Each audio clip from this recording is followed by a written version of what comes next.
again. Huh. The session is recording now. Yes. 2 minutes later, I will start this session. Okay. I checked all the things. I would like to say hello, Elsa from ICOM International. Hi. Hello, it's nice to see you. Yes.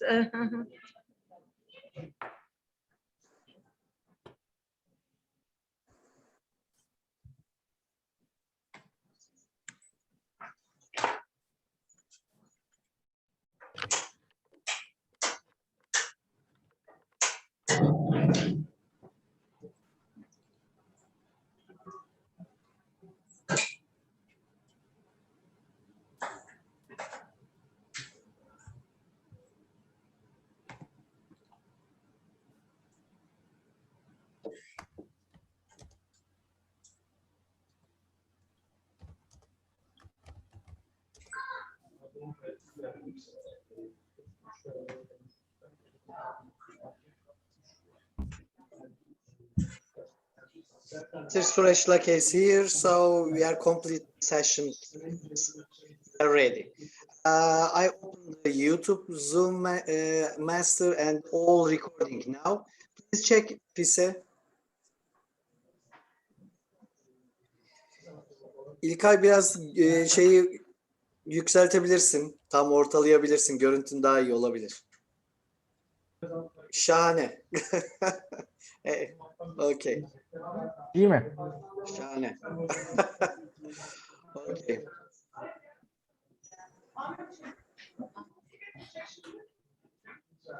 Dear Elsa, welcome to our session. I would like to explain that I have to wear a mask because due to internet connection in my house, I participate to the session from a cafe in the Seferihisar district in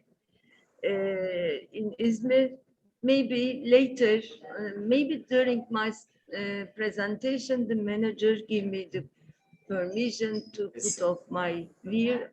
Otherwise, we have to participate to the session in this manner. I'm so sorry. Thank you. Welcome. It's the time to start, I think, this session. Yes, okay. Good morning and good afternoon for the session speakers, participants, all the live subscribers, and thank you for all. I'm starting the session, group 4 session, last session, session 3. And you know, this is the legendary story and very huge organization. We passed and we lived in a year. You know, the virtual conference on museum, international virtual conference on museum were started in December last year in the especially this very bad condition, you know, the COVID-19. Yes, can I interrupt you, please? Could you please share this poster, share screen the poster? I couldn't see. Do you see the posters, presentations? Session poster. Yeah, I will share it at the end of this. Yeah, thank you.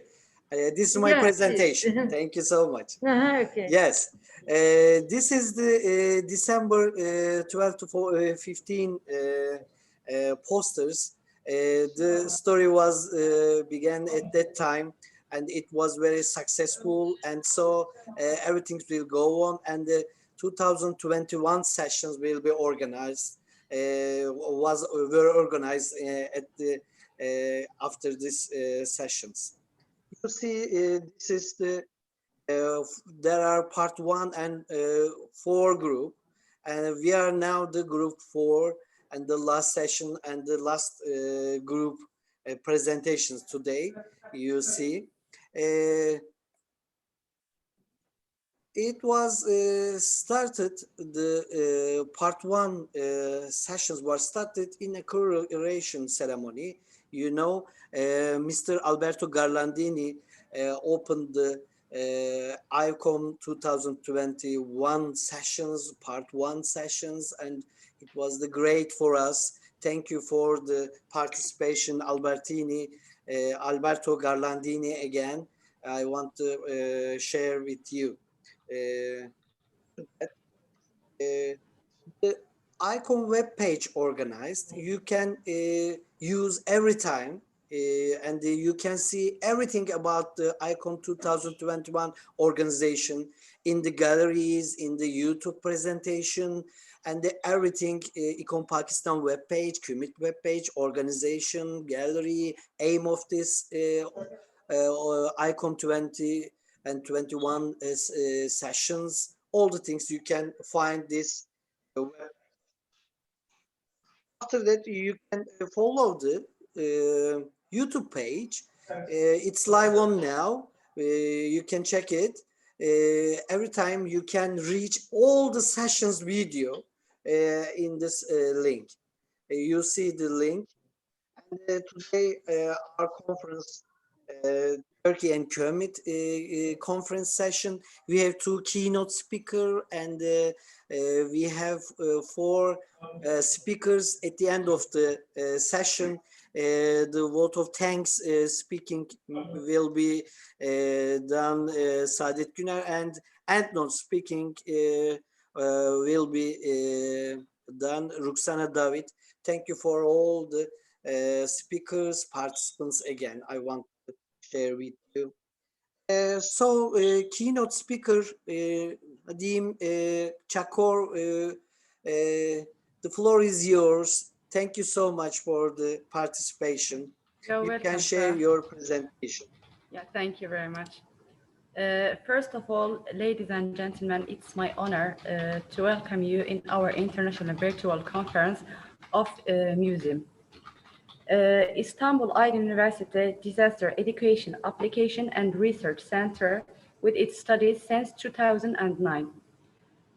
To encourage and coordinate research activities in the field of disaster management with the cooperation of the relevant academic units of university, to create knowledge as a result of studies to be carried out at a national and international level.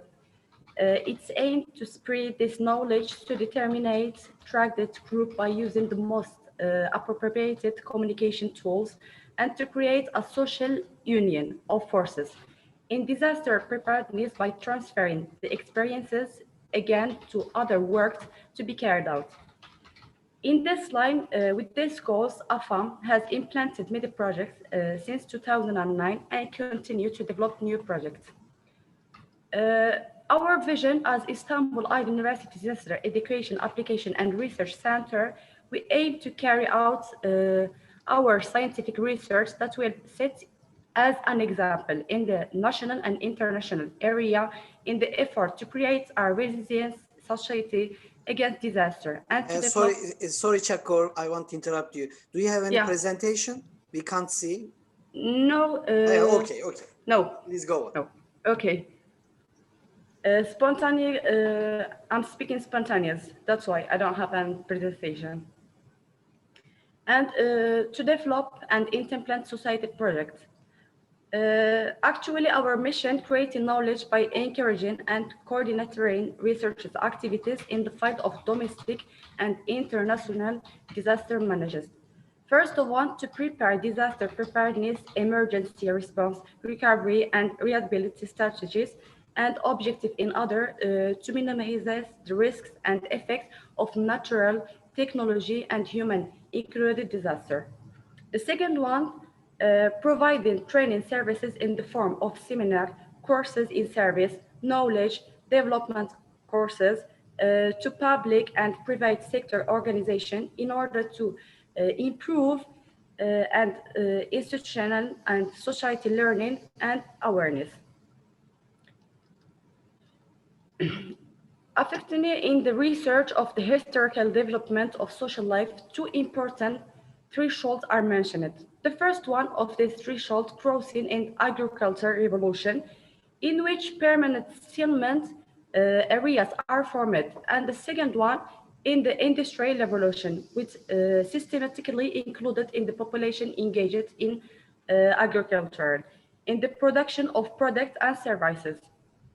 One of the most important problems faced people who settled in areas close to water resources and started to live in more crowded groups than hunter-gatherer tribes with agricultural revolution in the search for protection against natural and human included dangers. Actually, in this quest, the effort to protect agricultural lands and the products they obtained against natural and human included hazard is considered as a acquisition of first experiences in disaster management. The Industrial Revolution, which is considered as another important crossing of the threshold in the development of humanity and led to coexistence of millions, has caused a more complex search for the protection of gains, which is perhaps one of the most important problems of the agricultural revolution, against nature and man-made dangers. Because while humanity is trying to reduce damages caused by natural hazards, such as earthquakes, flood, landslide, volcanic eruption that occur during the natural motion of the planet we live in. On the other hand, it has systematically damaged natural by consuming resources and the irresponsibility for production that will meet its needed, and also created the air and the water it's created with its own hands, faced with sole population. Apart from all these dangers, the destruction caused by countless war and local works since the first period of history poses a very danger in itself. Moreover, humanity under the name of modernizations has caused great destruction with war throughout history and moreover has tried to protect itself against natural risks such as earthquakes, volcanic eruption, and flood, and has led the formation of new risk types such as technological accidents and environmental population.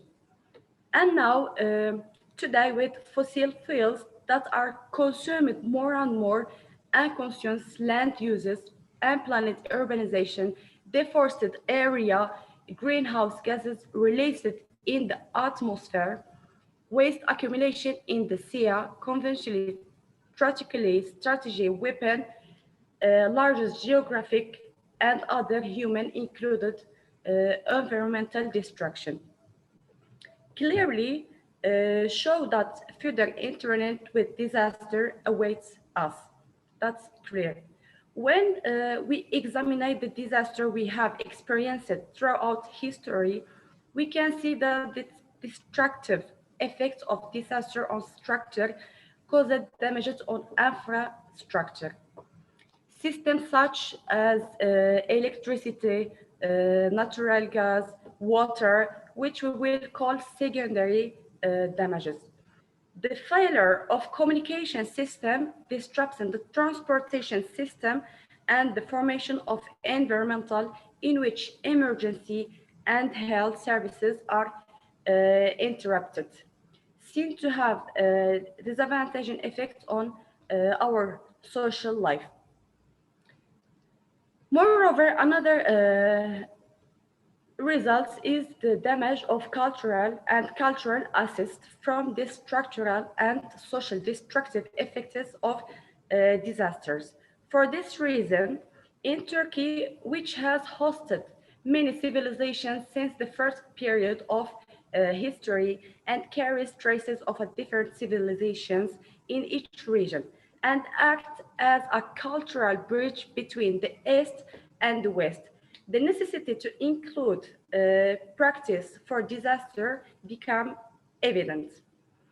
In our country, where disaster is high, together with the rich historical and cultural value it contains, the European Union Non-Governmental Organization Academic Cooperation Support Program, implemented by Civil Society Development Center, has provided a very small but very important opportunity to address this necessity.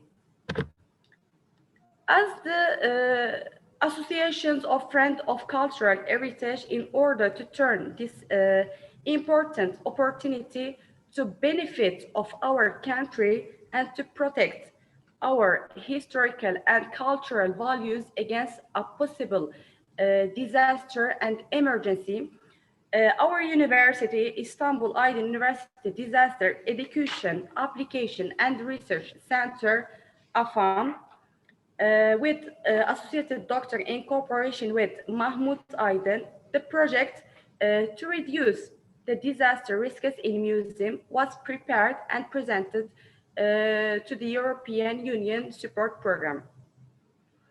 Ladies and gentlemen, after the application was accepted, the researchers, this guide was prepared as an output of project, was prepared within the scope of the project, in which the basic principles of how to reduce the non-structural risk in minimizing the disasters risk in museum by feeding on the experiences, knowledge and practice of Dr. Mahmut Aydın.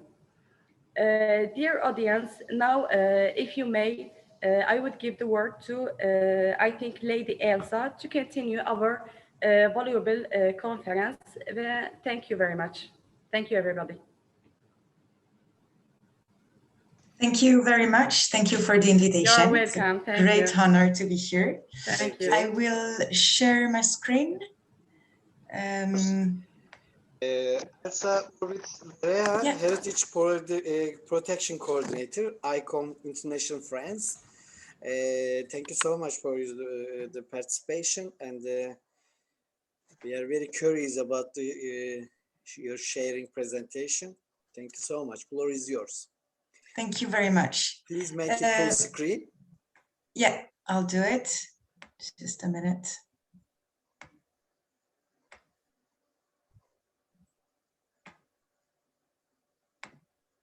Is it full screen for you? Of course. Thank you. Okay, great. So I will just present briefly how it works at ICOM HQ. Maybe for those who are not very familiar with the structure, it can be a bit complicated to understand from outside. And then I will be focusing on what we do in terms of disaster resilient museum and disaster risk management in general. I'll be quite quick, and unfortunately I won't be able to stay for the Q&A. So maybe if you have question or think maybe you want me to go further, you can contact me by email after. So I will start quickly with how it works. So as you may know, ICOM is an NGO, an international NGO created in 1946. And we have more than 49,000 members in the world in 141 countries with 120 national committees, which is really important for, we are working for the museum community, but at the service of our national committees. And we also have 32 international committees, and I'll have the occasion to talk about it a bit later, and also working groups and standing committees. So here you can see the map of all the countries with the national committee in dark blue. The countries and territories without national committees are in light blue, and countries without ICOM members are in gray. It's not completely, it's updated, but for instance, in Iraq, we are implementing a new national committee. So the maps is changing over the years, which is very good. But as you can see, we have a nice cover of ICOM members almost all over the world. And that's really important because we are a network of museums and museums professionals. So within the HQ, we have several departments. One of them is a department on heritage protection.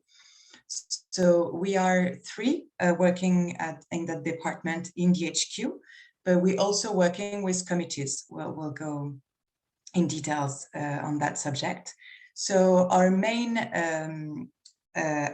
areas of action are the fight against illicit traffic, to develop normative instruments, to help museums in emergency, and to train professionals through capacity building initiative. So first, I would like to talk briefly about the ICOM Code of Ethics. That's a very important tool. It's the minimum standard for ethical museum practice, and it's generally accepted by the international museum community. It's translated in more than 38 languages, and it's very important because it helps museums and national committee to push and to do some advocacy to their government to have more laws to protect heritage. And here you can see that the first one of the first article, it's the protection against disaster and security requirements. And you can download the Code of Ethics for free, of course, on the ICOM website. And then I would like to talk about one of the standing committee that we have. So the standing committee are made to more or less advise our executive board to plan the strategic, the strategic plan for the years to come, and also to advise for actions. So we have an ICOM Disaster Risk Management Committee, which is called DRMC. It had been created in 2005, and it monitors disaster.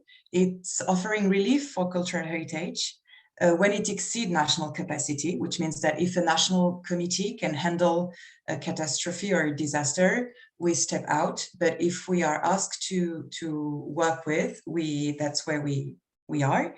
And we are conducting trainings on emergency preparedness and response for museums. And then that's the newborn at ICOM. In the General Conference in Kyoto 2 years ago, we created the International Committee for Disaster Resilient Museums. So the International Committee are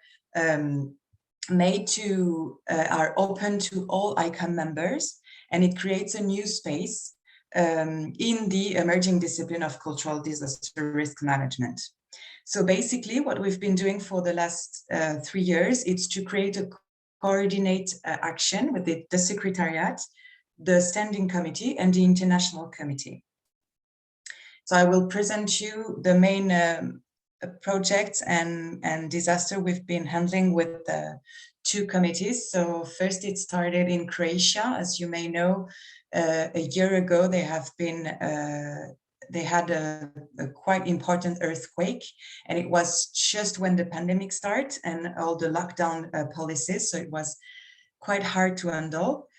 So we, of course, been in contact with the National Committee to have an idea of the need assessment, and then worked with experts to be able to reconstruct and to restore pieces of museums.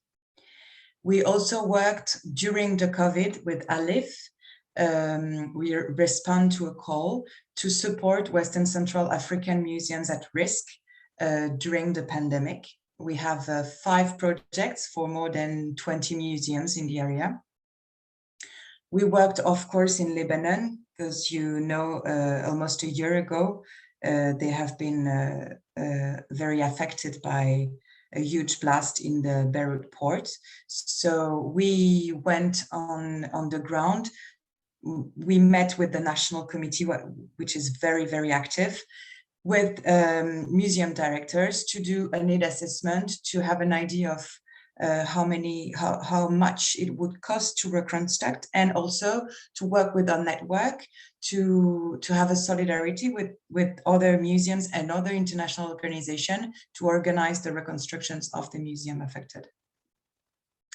And now we go to the main subjects, which are the flooding in Europe, but all over the world. So we issued a statement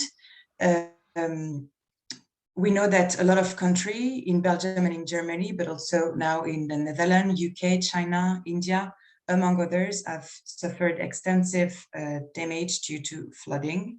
We don't have the numbers nor all the data yet, but here are the few examples of what is done currently.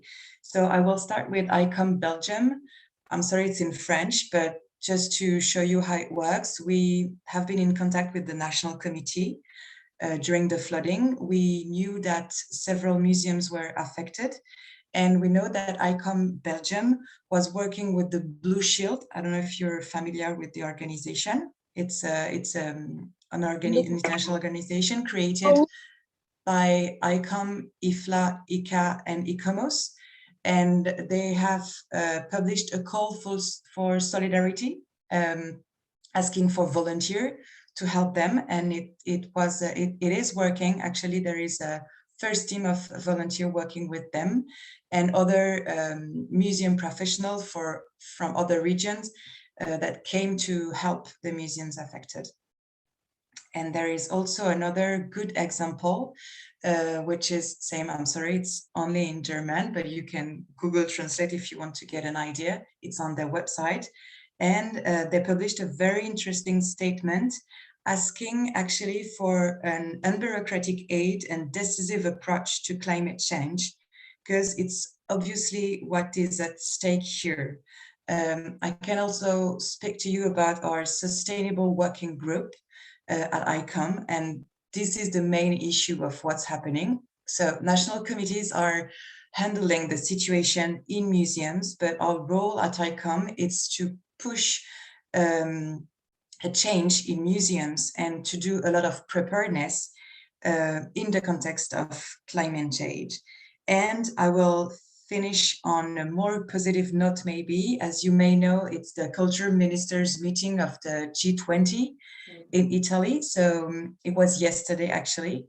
And this is very important because in the declaration, as you see, or you can go on the website and have a better view, but it's very important because we have two main things here. It's one of the 5 main areas they've been discussing with all the Minister of Culture was the protection of cultural heritage at risk, including natural disaster, but also tackling climate change through culture.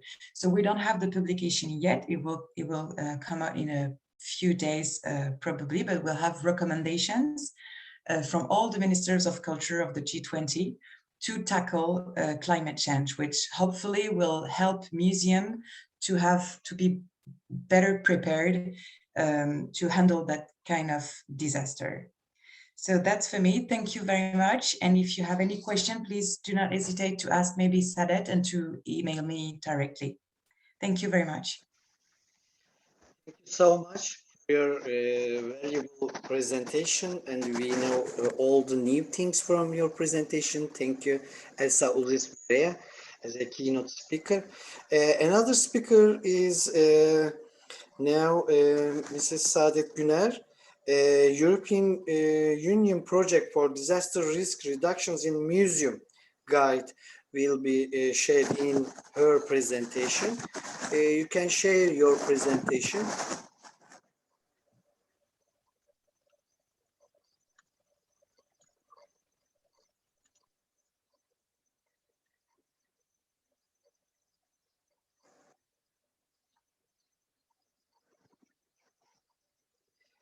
Saadet Güner, do you hear me?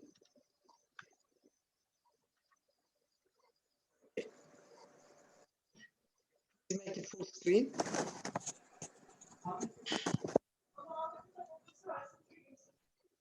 Okay, this is good. Okay. Please go on. Dear keynote speakers, dear participants, welcome. With respect to the memory of our losses caused by destruction of the catastrophe of the huge and deadly floods that took place embracing from northwestern Europe to the Asia Pacific region and Middle East a few years ago, as well as the massive and deadly forest fire that have been going on for the few days in Turkey, I would like to start my presentation.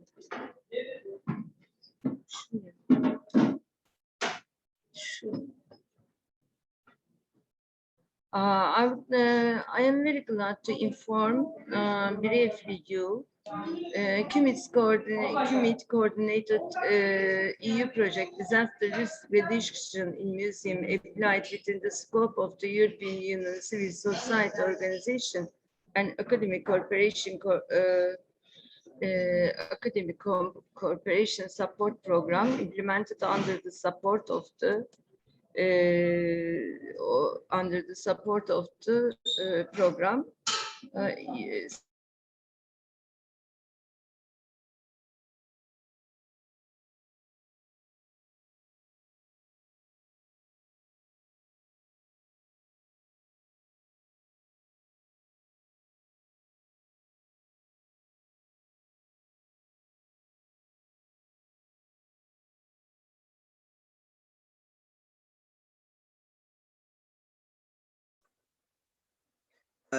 Madam Saadet Güner, 2020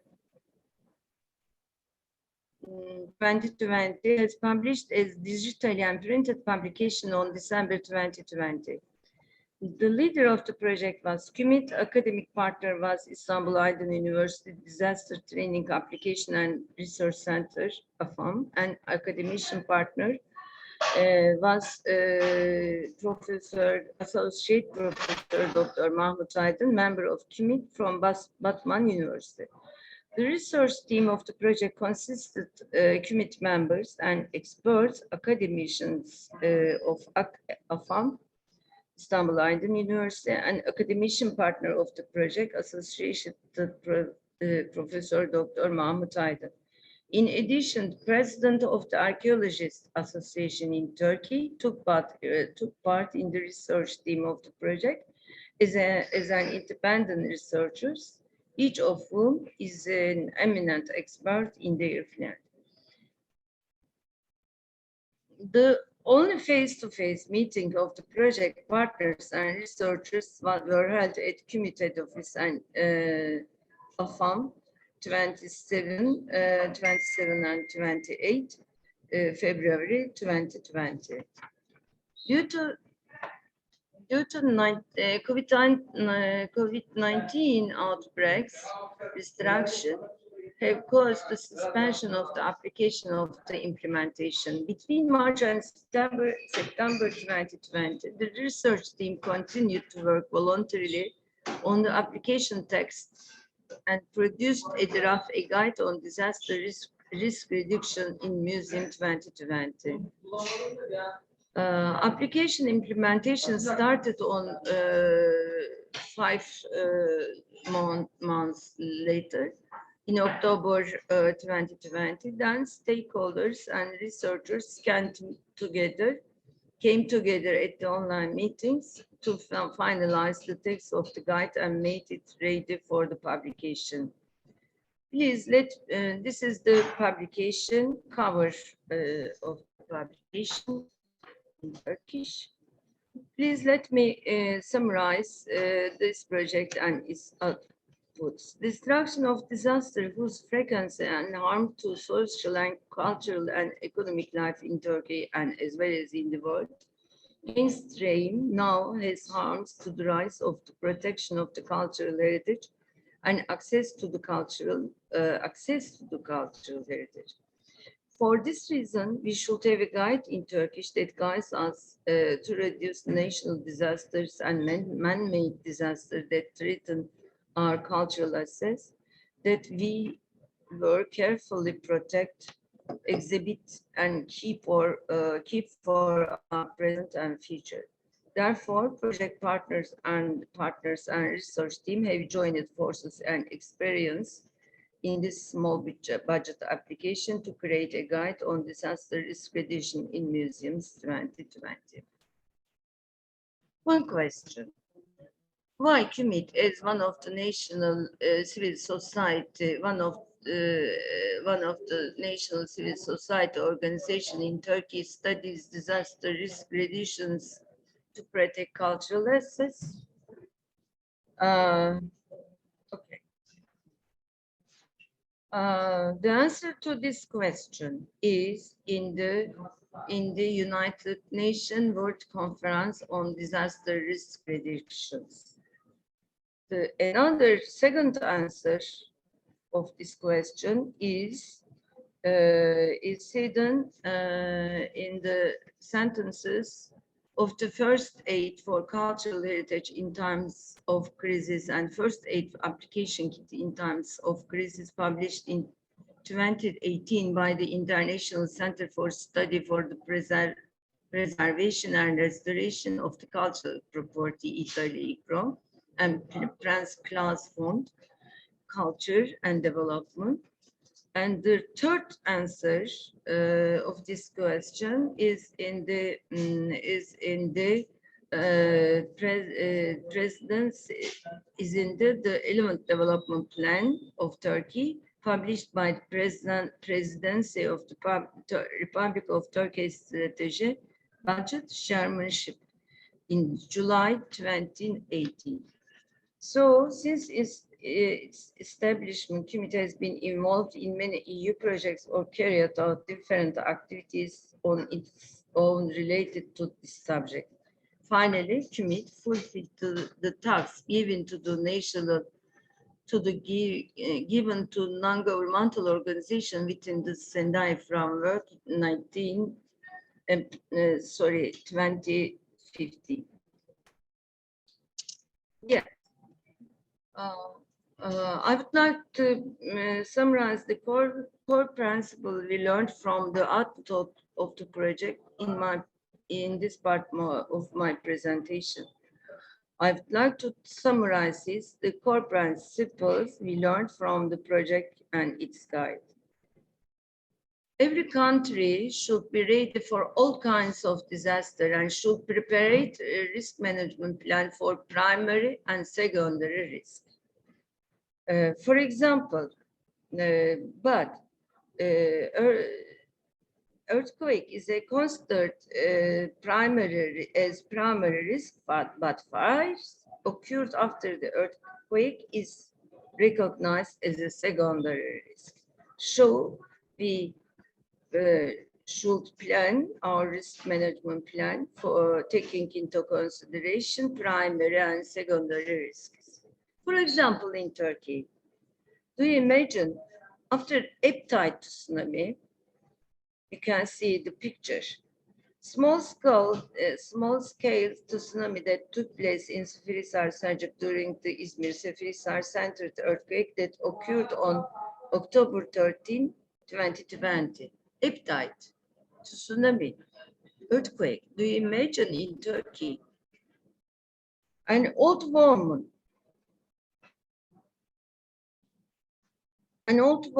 drowned and died during the tsunami. Her death was caused by the tsunami in Turkey and recognized as the first death because of this kind of disaster.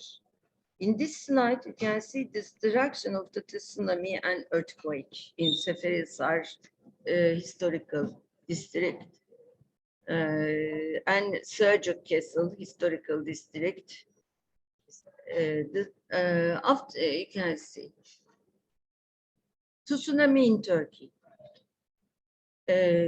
Team of ICOM Turkey came to Seferihisar to monitor the destruction of the historical Selçuk center, Selçuk Castle, and around the Selçuk. The team invited KUMID members in İzmir to accompany their monitoring visit. Information and documents were shared with the ICOM Turkey.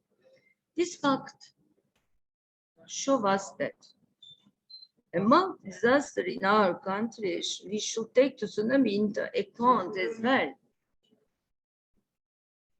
Core principle, another core principle, each museum should prepare its disaster risk management plans taking into account museum buildings, buildings structure, its location, possible sources of risks, the history of risk in the location or region, possible new risks, for example, the tsunami in Seferihisar, profile of the visitors, for example, child museum, open air museum, number of visitors. Each museum should prepare its disaster risk management plan taking into account as follows. We prepared the important checklist for user in this guideline. Please fill them. For example, this checklist is related to the determining disaster risk in museums. If at least one of these questions is answered yes for the museum to be assessed for disaster risk, it is necessary to work on disaster risk reduction for that museum.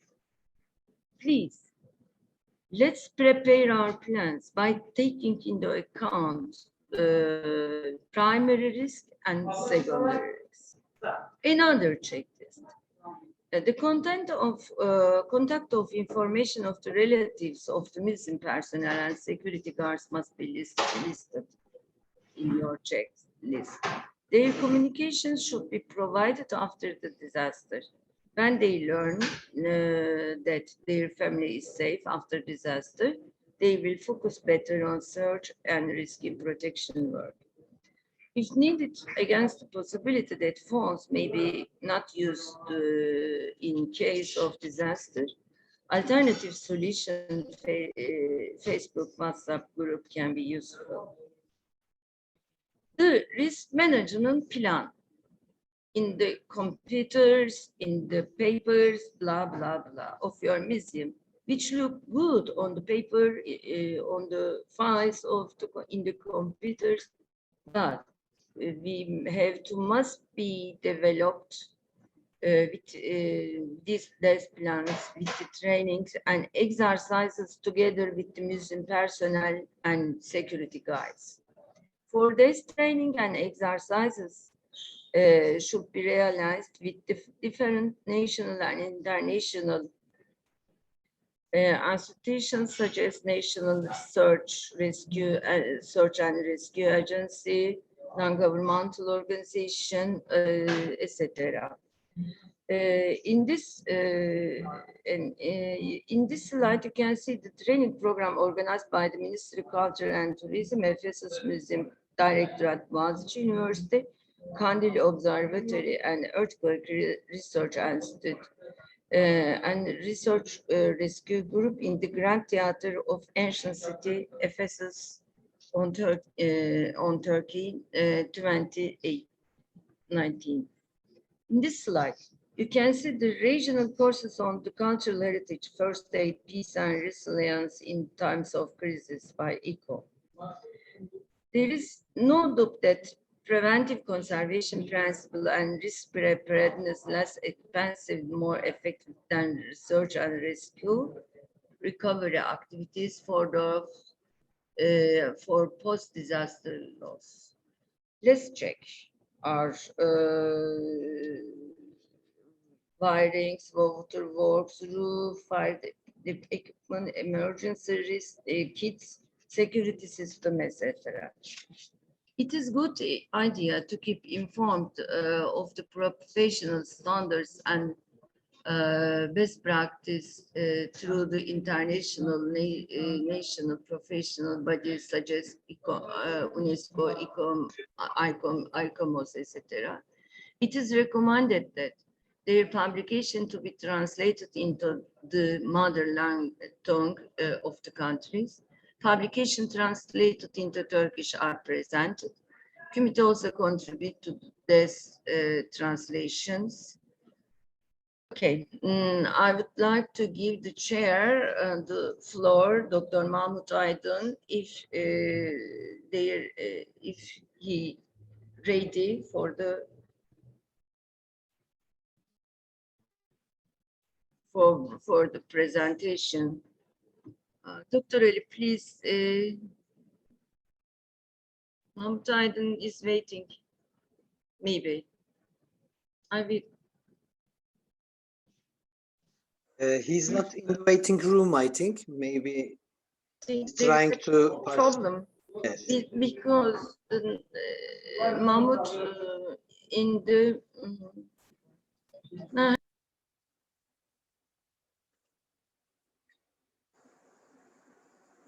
Associated Professor Dr. Mahmut Aydın. yes. Yes, We yes. will in few minutes. Okay. Okay. He's not in the waiting room. I think he's trying to participate. Yes. The Mahmut Zoom, I Aydın, think. Yes. Also archaeologist and head of the archaeological excavation of Calendaris archaeological lands. And Calendaris left around the huge fires in Turkey, and evacuated the archaeological lands. And we also monitor their problem in Turkey. And there is excavation is under the risk of the fire. Yes. Now. Yes. Yes.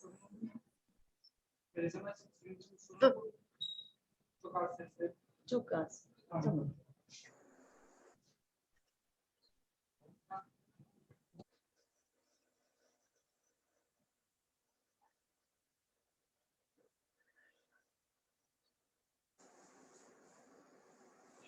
ICOM Zambia President Emmanuel Hawati is Zoom. Thank you for your participation. Emmanuel Thank Hawati. you. Great honor.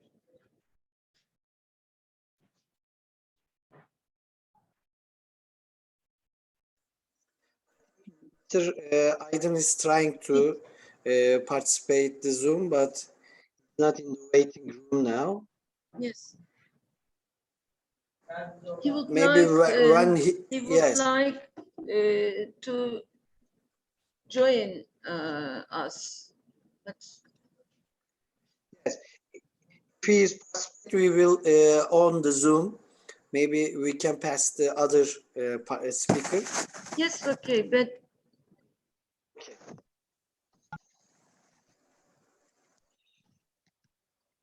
Thank you so much, yes, Madam Saadet. maybe I can continue to few slides. Okay. Thank Please. you. Okay.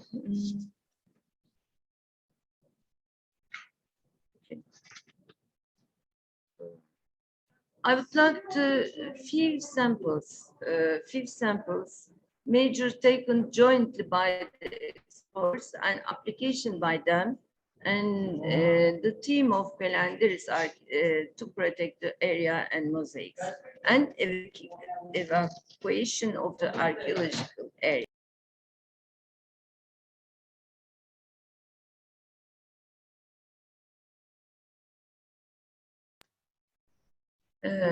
Archaeology, head of the Calendaris archaeological excavation land, and also the academician partner of our EU project on disaster risk reduction in museums in Turkey.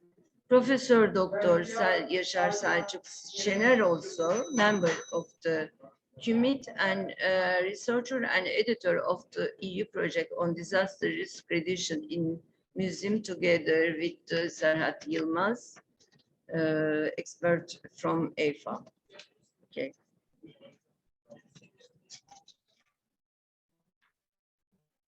You can see the smoke around the archaeological land, and they have to make some measures to protect the lands and the mosaics found in the area. And then first step, security fences around the area were cut, and the road was open, because there is a small and very tight road and wall in this area, and cut and the road was open. You can see around the Madam Saadet, Mahmut Aydın is in the Zoom now. Ah, thank you, Mahmut. Are you well, Mahmut? Yes. Okay.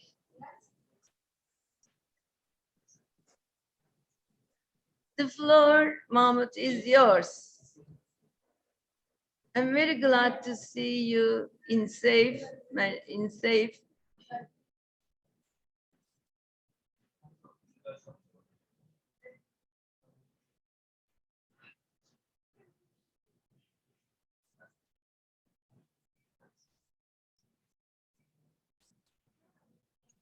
I'm so sorry. Yes, maybe you can go on your presentation. Mahmut Aydın's sounds a bit problematic, I think. Okay. Only video sign I saw. There is Okay. no sound sign. There is an mosaics around the archaeological lands. You can see before the mosaics were protected from the forest fires. So geotextile synthetic left was laid on the mosaics, and the shifted soil, you can see, from the excavation land was laid on the mosaics. These activities were completed in approximately 2 hours. You can see, open the, cut the fences, and the road was opened, collected shifted soil from the excavation land, and was geotextile synthetic plant was laid on the mosaics, and shifted soil from the excavation land was laid on the mosaics. Israeli mosaic to protect. And you can see the team, one of the members of the team, mission completed, but I think how will they leave from here, they think. Expected results by the protecting mosaics. It has been prevented by the toxic gas, thin pieces, particles, etc. in the smoke and exercises. Heat will be destroyed and integrity designs and colors of the mosaics. It has been prevented that seeds then can be transported by wind, flames, etc. Get between the mosaics and turn into plants and destroy the integrity patterns and colors of the mosaics. Thus, the mosaics were put under the temporary protection. Conclusion: the head of the exhibition now, the disaster risk management preparation, and the team of the excavation trained by him carried out all this preparation in a total of approximately 2 hours and evacuated the area. Measures taken. Official institutions in cities and in city ordered the evacuation of the excavation area. Then smoke and heat had already become dangerous enough to affect by the human health. This time, evacuation preparation began at the excavation house. Archive documents, important documents, computers, basic personal items were collected. It is very important. It is very important measures. You can see basic preventive conservation. The first basic preventive conservation measures were taken by the team in calendars.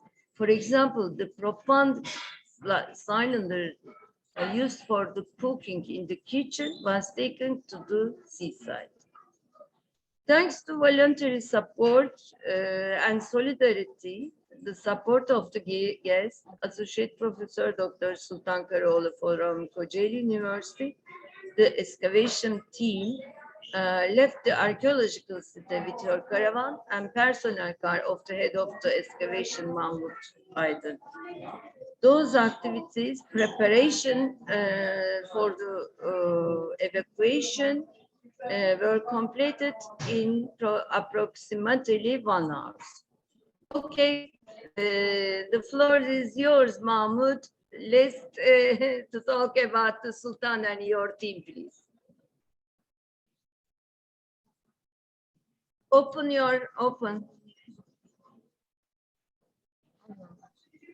Do you hear me? Yes. Hello to everybody. Of course, we faced with very huge forest fire in Kelenderis at the beginning of the day at nearly 5 and 6 o'clock.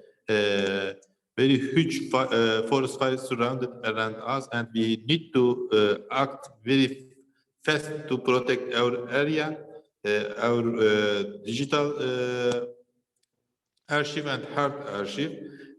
First of all, we stop at 6 o'clock. We start to excavate. We stopped excavation to decide what we can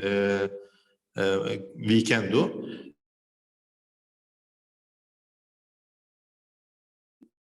We decided to do sensitive mosaic. We have a sensitive mosaic which is in the forest area, and if fire come to our area, this mosaic have a roof made from wooden, so it can be burnt, because you know mosaics mostly made of clay, glass, and small stone which made of different materials, so they can be changed. A fire can change their colors and can burn them. So we decided to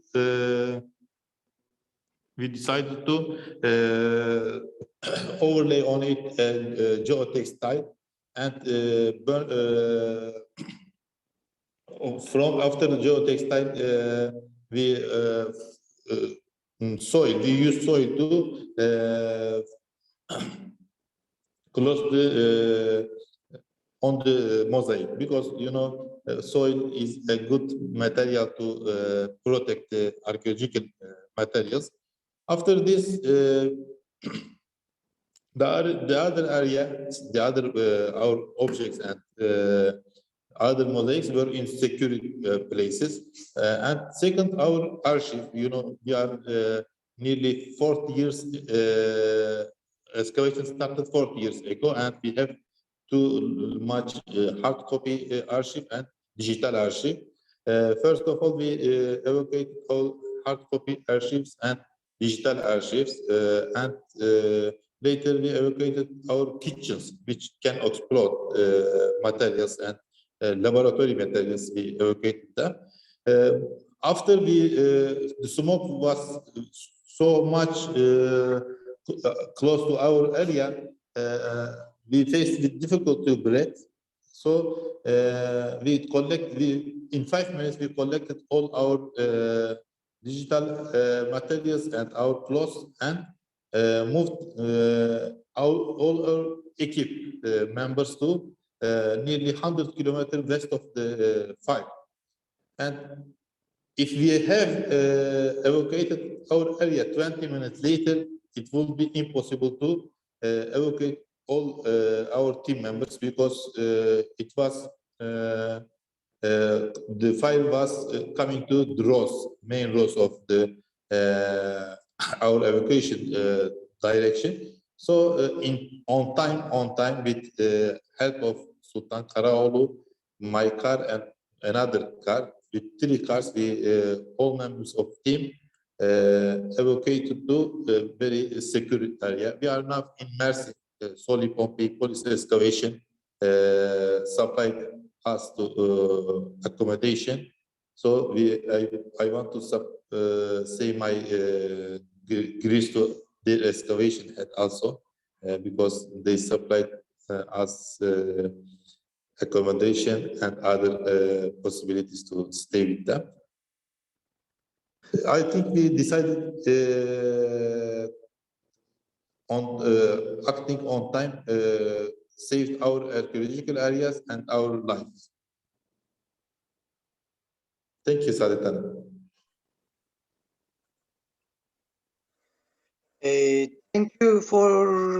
Thank you very much for your participation in such a difficult situation, Mr. Aydın. Presentation has become a live broadcast from the field. When the calendar's excavation was in danger of fire, Mahmut Aydın had to leave the excavation you shared. We hope everything will be back to the normal as soon as possible. Maybe as a bad coincidence, we wish Mahmut Aydın get well soon because we had a risk directly related to the subject of the presentation. Yes. Yesterday we went to excavation area. Fortunately, there was no harm to our archaeological area, but many houses were burned and many cultivation areas were burned, and our area was near missed, I think, from the fire, but we had to take all precaution to protect our areas, and our team also, most important things is protecting human life. So we are lucky to act on time and taking precaution on time. Actually, nearly in 1 hour, we did too much things and evacuated the area. Thank you very much, Mr. Ali. Mr. Akyo. Thank you so much for your very difficult participation. Thank you so much. I gave an extra time for this participation. Sorry for all, but it's very important and directly related to our theme of this session. Yes, this is the time for the Sureshman Lake, the Kathmandu Valley earthquake recovery on 2015. Is the Suresh's presentation title. Please, the floor is yours, Mr. Sureshman Lake. You can participate your presentation with us.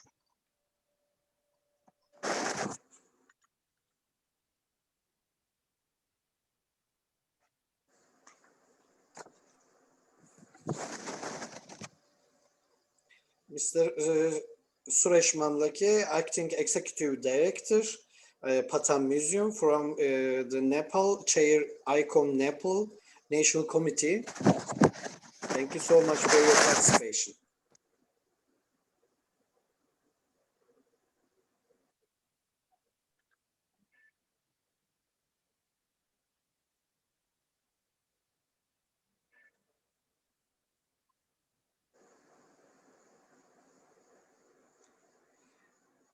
We can't hear you. Is there any problem with your sound, Mr. Lake?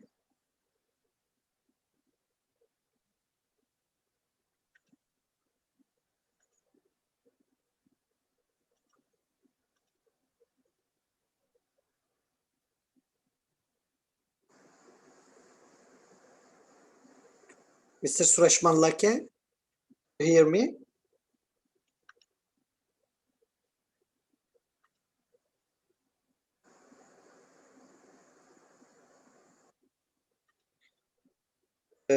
Mr. Lake, please open your microphone. Is there any problem?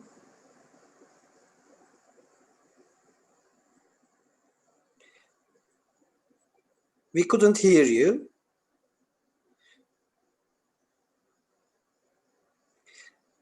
In Zoom, there is no problem for your participation, video and sound, but we can't hear you.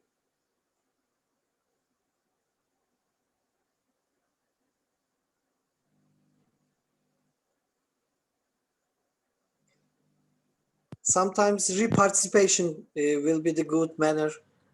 Can you hear? You hear me? Just a minute. Yes, of course.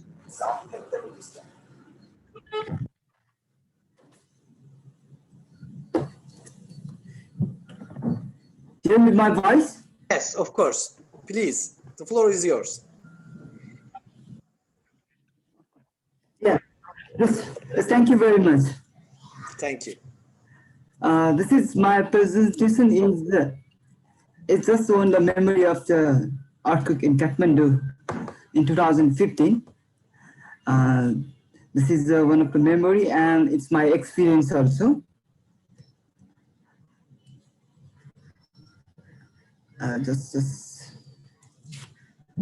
Yeah, we know Nepal is situated in the South Asia, between of the two large countries in India and China, and it has a just small country. It's a wonderful only the 100,047,516 square kilometer. And in the due of the disaster side, Nepal has a fragile geographic location, and most of the earthquake is it's the most 11 front area in the all over the world. So we have every 50 years is a huge earthquake is going on, and the recorded is the first earthquake is the 1224 AD. Then we have a memorable major earthquake in 1934, which was still remembered in Kathmandu Valley in cultural important heritages. At the same, in the 2025, April 25, we have a big earthquake, which is the epicenter is the west part of the Kathmandu. It's a Gorkha Bar Park in local name. It's a 7.8 magnitude earthquake. This earthquake is including Kathmandu Valley in 11 districts and thousands of so many shocks.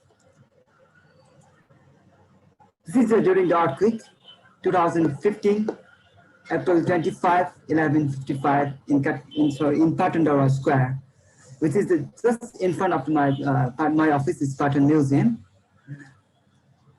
So many people are scared, and this is the 15th century temples is completely collapsed at a time.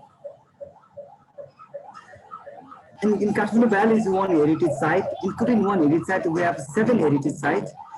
Mandoka Dara Square, Patan Dara Square, Bhaktipur Dara Square, Swayambhu, Bauddha, Pashupati, and Changmu. Street Dara Square is the medieval royal palace site, and Swayambhu and Bauddha is the Buddhist site, and Pashupati and Changmu is the Hinduism site. And this is the Kathmandu Valley, Kathmandu Dara Square, which is the most royal palace and heritage site in 17th century. This is a completely damaged and still going on the restoration project going on. And this building is the Mandoka Palace Museum, which is most of the objects are collected here. And after the earthquake, this is the theme of the Museum of the Nepal.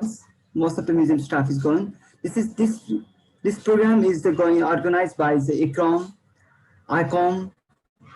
ECOMOS, and the Department of Archaeology. This is the first training. It's very useful for us to evacuate objects and how to evacuate in emergency time. I'm also, this training is the first part. I also take part in this training. It's so many useful, and we learned so many things and how to evacuate, how to save our objects at a time. It's also, we have training and learning is practically, and we are recovery and risk reduction and build back better thing. And we learned how to measure, take off, evacuate and save our artifacts from the heritage sites. Now we are from Patan.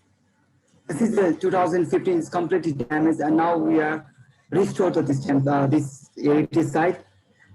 And after the restoration, we are already opened the Patan Museum gallery. This sites, especially it's the architecture gallery in Patan Museum. But it's COVID. Now we have shut down this museum gallery. And in the earthquake, we learned it's the most important of the community. Where the community is so supported and community help to rescue all of the artifacts from Dara Square heritage site, and they are helped to us to protect heritage site. So it's a community to us. This is in the Patandora Square, especially. It's the most of the damage site is here. It's now is all of the damage is recovered in within the 5 years. And this is local community and museum staff always try to save heritage and to rebuild the better to better. As well as this, all of the site is covered by the Pathan Museum is covered by the artifact from the outside of the square, especially of the 17th and 15th century temples. And this is the army and civil society, community people to help to protect all the artifacts in the museum complex. After the 15 days after earthquake, we are trying to assemble and identify which objects from the which temples and trying to assemble all of the wooden artifacts with skilled craftsmanship. So this is immediate we are take the action to rescue and recover our heritage with the help of skilled craftsmanship. And this is the Pathan Museum building, which is survived from the earthquake 2015 because of we have we already said mitigation process, and we every day think about the mitigation and regular maintenance after this building. And it's also 25 years ago, this is well maintained the building, and after that we are regular maintain every year we have to plan to maintain this building. So in 2015 it's also survived this part. And this is 2015 and 2021.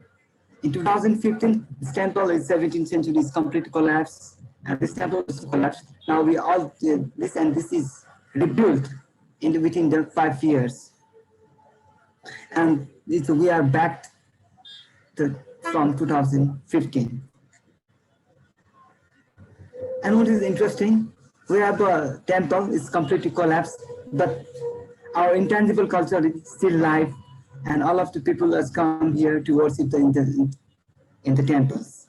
So earthquake is not the disaster is one of the part, but our local community believe this the temple is not there, but gods are there. So we go to temples every time, and people enjoy it here. Thank you very much for that. Any questions and comments were most welcome. Thank you very much for the participation, Freshman Lake. Thank you for the valuable sharings. The next presenter is the Firdevs Şeyda Kahraman. Dr. Firdevs Şeyda Kahraman, member of KUMID and ICOM in Turkey, from the Çankırı Karatekin University in Turkey. Please close your presentation, Freshman Lake. Yeah, yes, thank you. Okay. Thank you. Okay, thank you so much. Mrs. Dr. Firdevs Şeyda Kahraman, floor is yours. Her presentation title is The History of Cultural Property Protection in Low Armed Conflicts. Yes, please. Thank you so much. First of all, I would like to say it is an honor to be here and join in this conference. Dear moderators, speakers and participants, today I would like to explain the history of how the protection of cultural property regulated in international law, especially in armed conflicts. And also I want to emphasize that understanding the development process of the protection of cultural property is important in terms of understanding the current level of the protection. The idea of protecting cultural property during wars has come up in different ways in every historical period. Practices regarding the treatment of cultural property date back to the ancient Greek. Alexander the Great's efforts to preserve the Persian treasures, taking the works of art in the places occupied by the Roman emperor in the Roman periods as spoils of war, are among the examples to be given. Protection of cultural property in armed conflicts in the 16th and 17th centuries has been a matter of legal concern. with the development of modern international law. In international law, there are not many opinions that show that cultural property should be protected during wars, before international legal regulations were codified. The legal status of cultural property in war began to change in the 17th century with the thoughts of Hugo Grotius, who summarized the international practice since antiquity. According to Grotius, the destruction of the enemy's property should have been possible in just war situations. Grotius explained that destroying cultural property related to art and religion did not weaken the enemy, nor it provided any gain to the destroyer. Grotius, citing Pelibus, Marcellius, and Cicero, argued that sacred artifacts of works of art should not have destroyed if they did not provide any military advantage. Protection of cultural property was recommended by Wedel for the first time in the 18th century. And according to Wedel, whatever the reason that devastates a country, honoring temples, tombs, public buildings, and extraordinary beauty structures should not be damaged. Wedel has demonstrated that cultural property must be protected for the benefit of humanity and also society. States have tended to establish international rules for the protection of cultural property, especially in armed conflicts. These rules are included in various conventions. The view of protecting and preserving movable and also immovable cultural property in war has been accepted since the 19th century. For this reason, it would be useful to talk about the regulations containing provisions on the regulation of cultural property in international law in the 19th century. And modern regulations were started by the instructions for the government of armies of the United States in the field. And it was also known in short as Labor Code.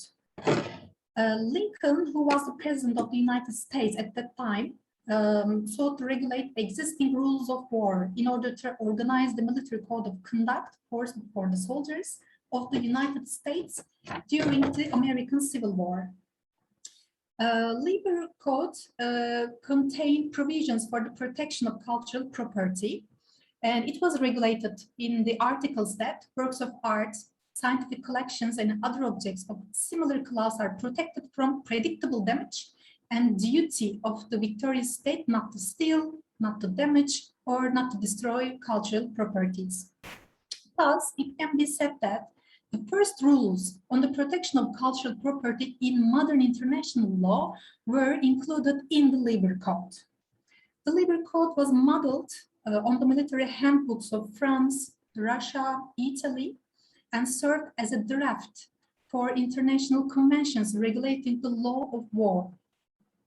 Labor Code formed the basis of the declaration on the rules and customs of war discussed at the Brussels Conference in 1874.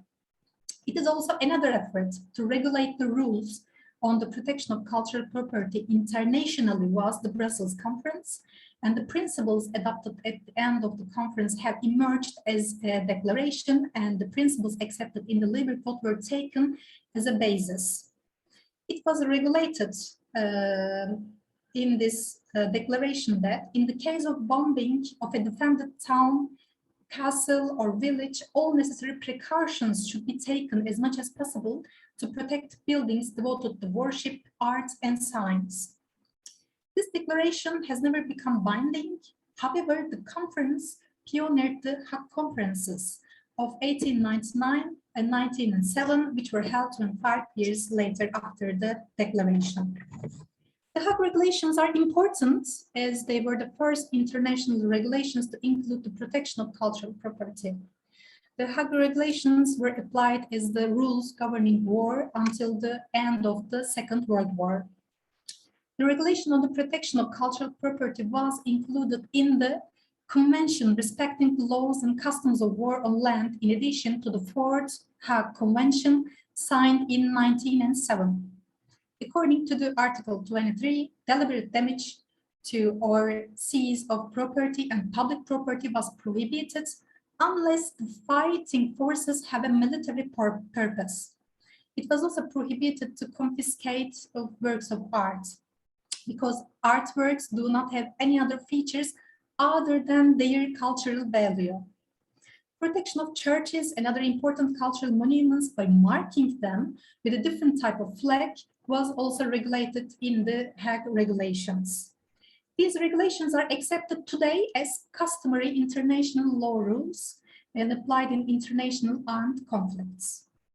The First World War was showed the weaknesses of the Hague regulations by causing serious damage to cultural properties. For this reason, states decided to conclude a new convention in order to prevent such destruction. And this process resulted in the acceptance of the Convention on the Protection of Artistic and Scientific Institutions and Historical Monuments, which was called the Rory Pact. The Rory Pact is the first multilateral convention on the protection of purely just cultural properties in war. Article 1 of the pact states that historical monuments, museums, scientific, artistic, educational, and cultural institutions were accepted as neutral and would be protected by the bearing parties. And also it is stated that the impartiality of the monuments and institutions is regulated. And with the Article 3, for the first time, the practice of marking monuments and institutions to be protected during the war with 3 adjacent circles on a white background was introduced. This pact is still in force among 10 states. And at the end of the Second World War, it was understood that the rules in force regarding the protection of cultural property were insufficient. So there's a need to explain the rules of Geneva Conventions, known as rules of international humanitarian law. In the provisions of the Geneva Conventions, any destructive activity of the occupying state against private persons or entities belonging to the state is prohibited. This prohibition strengthens customary international law for the protection of the civilian population and civilian property. Deliberate and unjustified damage to the vulnerable cultural heritage by occupying forces is also prohibited. Geneva Conventions have 2 additional protocols, which were regulated in 1977. Protocol 1, additional to the Geneva Conventions, has provisions about this issue. It is regulated that deliberate misuse of the emblem described in the protocol in order to protect cultural property in armed conflict is prohibited. For the purposes of the additional protocols, cultural properties are considered as civilian objects. In any attack, the destruction of objects such as historical monuments, works of art, or places of worship, which are clearly known to constitute the cultural or spiritual heritage of a society, is considered as a grave violation of this protocol. The existing conventions before the Second World War was failed to protect cultural properties, so the formation of the Hague Convention of 1954 was prepared. The Convention for the Protection of Cultural Property in the event of an armed conflict is an international convention that sets out cultural property and deals with the protection of cultural property at the international level. The most important feature brought by the convention is that it expresses the objects that were previously unclear. It is the only international regulation that aims to protect movable and immovable cultural property, including architectural and historical artifacts, books, manuscripts, works of art, archaeological excavation sites, all kinds of scientific collections. The convention has a second protocol dated 1999, and with this protocol, the unclear or ambiguous provisions of the convention have been tried to be resolved in a more concrete way. Today, there are 133 states party to the Hague Convention. The state parties to the convention are responsible for the protection of cultural property. And accordingly, the convention states that the artistic wealth of a nation is important not only for that nation, but also for the whole world. Today, the destruction of cultural property without military necessary is accepted as a war crime. And also, it should be mentioned that according to international criminal court decisions, against a crime against cultural property is not as serious as crimes against persons. And I want to finish my presentation with the words of Fatou Bensouda. She's a prosecutor of the International Criminal Court, and she stated in Al-Mehdi case that our cultural heritage is not a luxury good. Our cultural heritage is a vital instrument of human development. To protect cultural property is to protect our culture, our history, our identity, and our ways of expressing faith and practicing religion for current and future generations. Thank you for your attention. Thank you so much for your sharing very valuable information, Mrs. Seyda Kahraman. Our last speaker today, and the last speaker for the group 4, last speaker for the part 1, Mr. İlkay Yılgın. He is from the Ministry of Culture of Tourism of the Republic of Turkey, President of Turkish Archaeologists Association. His item is Silent Disaster Insects today. The floor is yours, Mr. Yılgın. Thank you so much. Please make it full screen. Yeah, of course. Thank you. Thank you very much, Mr. Akyol. Hello, dear. My name is İlkay Yılgın. I'm an archaeologist and conservator. Within the scope of the Museum and Community Development Project coordinated by JICA, which participated in 2017 on behalf of the Ministry of Culture and Tourism, on behalf of our country. Practical training was received in Japanese museums for 3 months, and one of the experience gained will share with this presentation. As you can see, in integrated pest management took the place of chemical pesticides and pest killings practices, which began to be used widely after the World War II. This management is an ecosystem-based strategy focused on long-term prevention of pest damage. Sorry. Integrated pest management is the most important and first step in the preventive conservation of organic cultural heritage against insects and molds. What is IPM? We can say this question in here. The 2 most common pests seen in museums are insects and molds. Toxic chemicals regularly applied against these 2 pests in the past years. Pesticides and fungicides were used before.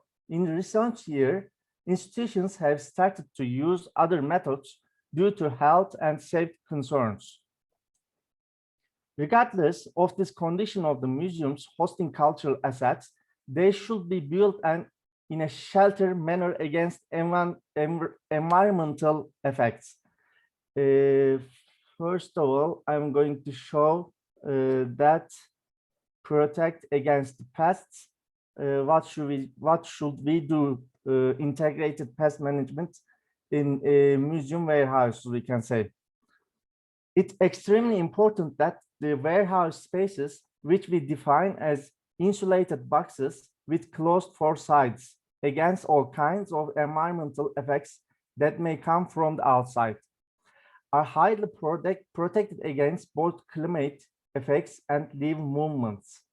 Keeping the warehouses containing organic cultural assets more sensitive and dangerous of living creatures from outside and creating a high security area is a priority. There should not be windows in such warehouses, and there should be no cracks or cavities inside or outside the building structure. Green areas should be located at least 50 centimeters from the building wall. Bird nests outside the building, if any, should be cleaned regularly.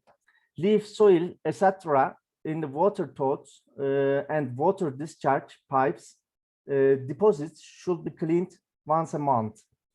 By reducing outdoor lighting, normal street lights should be replaced with the sodium vapor lamps. Termite traps should be placed around the building at regularly intervals, and these traps should be buried under the ground. Installation of an air conditioning system in a warehouse. The ideal breeding temperature for the pest has been determined as 20 or 30 centigrade Celsius. Depending on the temperature change, it's known that the insects doesn't leave the temperature below -2 Celsius degree and above 45 Celsius degree. Likewise, we can say that the ideal relative humidity for the reproduction of the pest is between 60 and 80%. Based on this data, the temperature should not be exceeded 20 centigrade Celsius, and the relative humidity should not be exceed 50% in a healthy organic cultural asset storage. It is very important to remove water sources that can cause humidity fluctuations in the warehouses. Removal of food and other organic materials from warehouses. The most important factor that ensures the survival of the pest is the presence of nutrients. Due to our subject, organic cultural assets constitute an important and primary nutrition for insects. But since this nutrition consists of materials that need to be protected, we have provided information on how to protect them until this point of this presentation, as we can see. Storage areas should never be entered with food. Not pot plants should be grown in the near of these areas if possible, and enter these areas by wearing a hair cap. Establishment of effective monitoring system. Cleaning is very important in organic cultural property warehouses and museums. Cleaning and monitoring methods to be carried out every 6 months or once a year after the monthly routine cleaning will be effective in the pest control. In a monthly routine cleaning, the dust of the warehouse floor should be removed with a vacuum cleaner with the HEPA filter. Wet cleaning should not be done, which may disturb the humidity balance of the environment of the museum. In cases where wet cleaning is mandatory, the floral shelves should be wiped with a damp cloth and then dried with a dry cloth. The openings, slits and points where the fixed cabinets come into contact with the ground where the pest can hide should be filled with epoxy, and the bottom of the mobile cabinets should be cleaned frequently. Adhesive insect traps should be placed in the dark and narrow corners of the cabinets and behind the drawers and shelves, and these traps should be checked every month. Another effective monitoring method is the analysis of dead insects detected in the dust we collected with the gauze that we will be attached to the hose part of the vacuum cleaner we use for monthly warehouse cleaning, as you can see here. This analysis is carried out by detecting dead insects in the collecting dust, examining them under a microscope. You can see in the dust in here, and you can find some dead insects in this dust under a microscope, and drawing the characteristic features of the insects on the insect tracking cards. This is really important thing. It should be impressed in here. There are about 70 insect species with the potential to damage the organic cultural properties collections. Each of these insects has different characteristics, and these features are used in determining the genus. The genus of insects can be determined from the antenna and parts of the some of them, and leg nodes of others. You can see in here under from the microscope some of the antennas and the legs genus of that insects to understand this is dangerous or not. In this way, it is determined whether the insect which is drawn on the insect tracking cards and whose species is determining is harmful to the cultural properties in the museum. You can see in here insect killing methods without using chemicals. Carbon dioxide treatment, treatment of deoxygenation, low heat treatment. I'm going to explain this killing methods from my presentation, as you will see in here. First part is fumigation.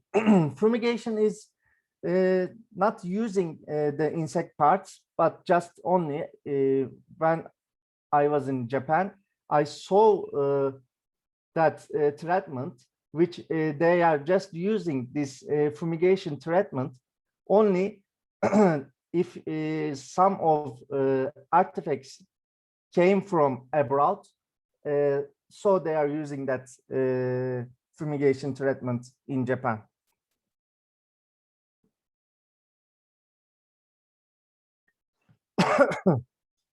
As you can see here, it has been emphasized that preventive protection techniques should be in museums that contain organic cultural assets, and the methods of detecting pests are explained.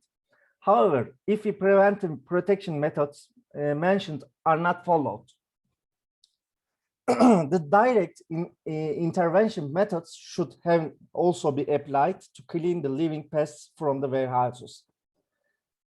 It's important for both human and environmental health that we use insecticide methods without using chemicals to kill the pests detected in the warehouses.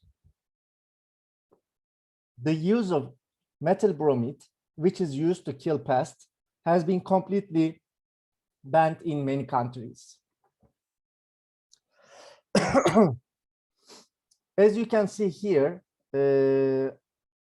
is two tents in the warehouse.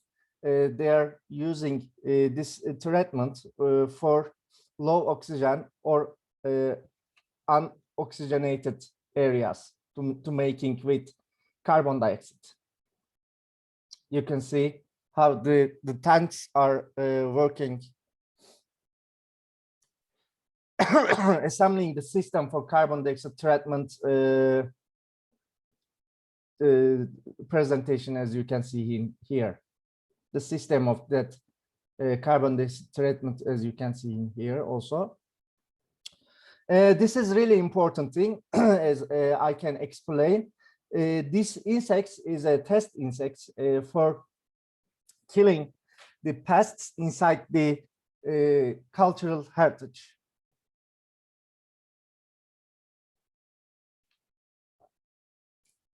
In an oxygen-free environment, small oxygen-free areas can also be created for small-sized objects.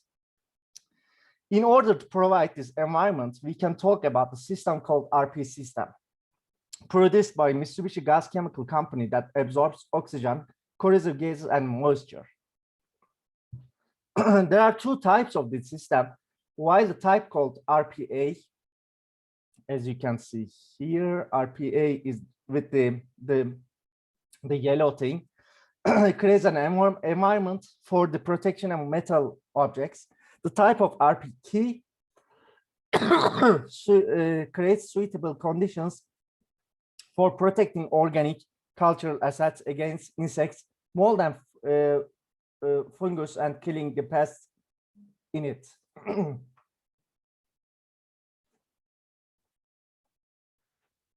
RP system is a kind of packing system, and a Escal film bag with low oxygen permanently should be chosen as a package. Escal film bags are in various sizes. Both sides are closed from the factory, and both sides are sealed with hot iron pressure.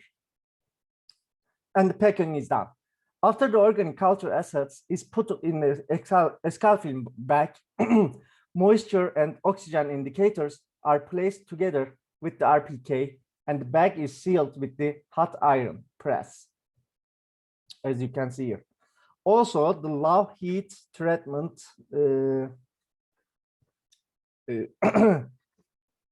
things are shown in this slide.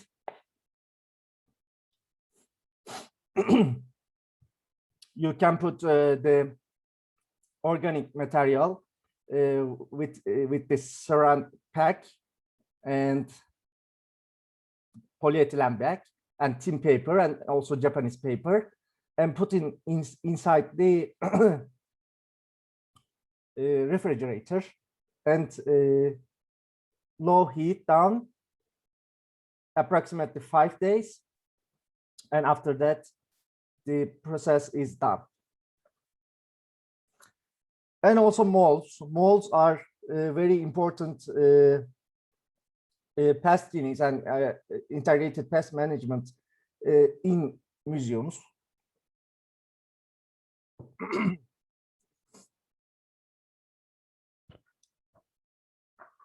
Dear Chair, Mr. Akyol, if we have time, I would like to show some of my works from the museums. Of course, you can. If we have time. Yes, in 2 minutes maybe. Okay. Extra 2 minutes. Sorry for throat problem. It's bothering you. Anyways, I just want to show my works from the museums which we do and traded some of works from the when I was working with the laboratory. As you can see here, we found pests inside the cultural heritage box, and these pests cover all of this carpet. As you can see in this slide, is very harmful and damaged area they did, as you can see here. We cleaned that pests first of all, and after that you can see the damage of the pests from that area. And what we did after this treatment, we installed a carbon dioxide method in the museum, carbon dioxide treatment tent, we can say, as you can see here. And we put organic materials inside that tent and make it the low oxygen area. And also we put the test pests also inside that tent. And after that, 22 days ago, we took all of that cultural properties and roll up. And you can see in here. And monitoring traps, we put these areas. Thanks a lot for listening me.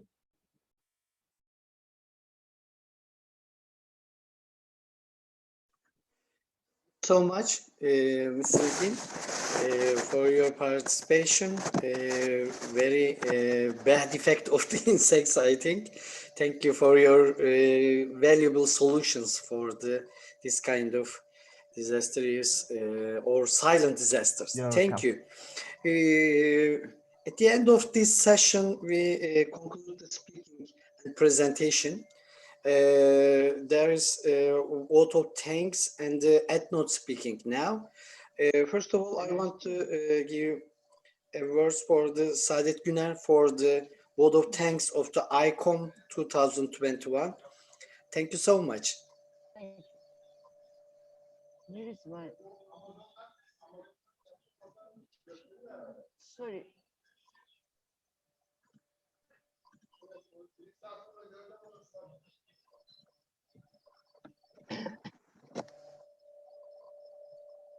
Madam Saadet, yeah, okay.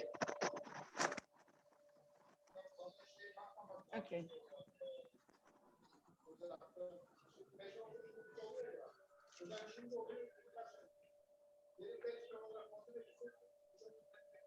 Do you hear me well? Of course. Thank you. Please go on. Dear keynote speakers, dear speakers and participants, welcome. As you know, each project event activity has a starting point, implementation story, outputs, and results. No doubt, also this international conference.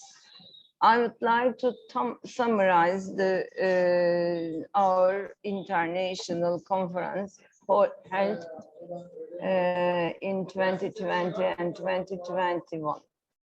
The first international conference on museum, ICOM 2020, was successfully organized on December 2020 in cooperation with the national committees of Malaysia, Turkey, ICOM Pakistan, and our association, Kültürel Mirasın, Dostları, Derneği, KUMID, İstanbul.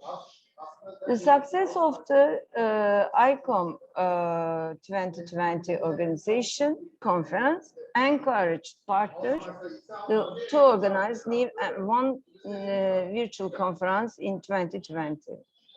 The second international conference, sorry.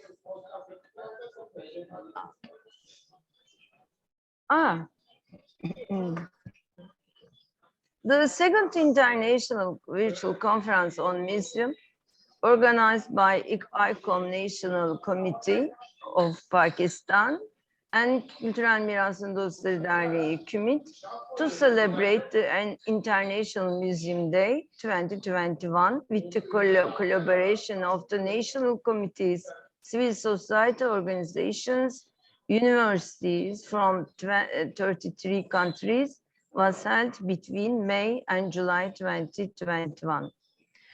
That event was published on the interactive map of ICOM International with the KUMID session, part of the ICOM. With this KUMID session, part of the one of ICOM conference is completed. All the videos and records, photographs, programs, etc.